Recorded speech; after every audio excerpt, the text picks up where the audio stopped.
Here we are removing what is left of the original Luminous markers on this 50-year-old watch. We always make sure that we remove everything and that the dial is very clean. If you are applying these markers to a dial that has texture, like a waffle dial, I would recommend that you put slow dry epoxy, like 10-minute slow dry, so that way you can make any adjustments after you put all the markers.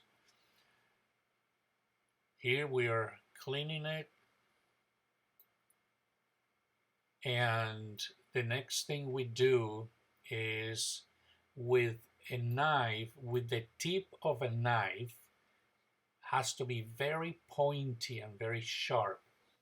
And with the tip of the blade, you're going to lift up the marker from the white release paper. That's how the markers come in.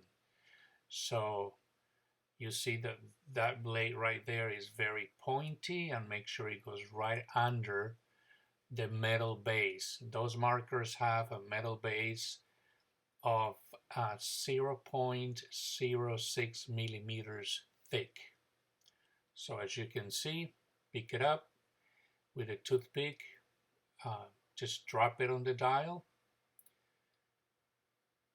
and you go all the way around until you position the 12 markers. Now I'm making the adjustments, and after you make the adjustments, then you press on top of the marker just a little bit.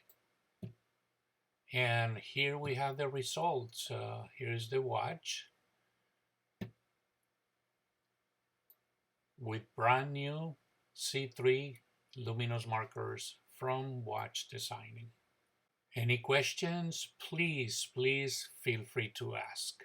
Thank you so much.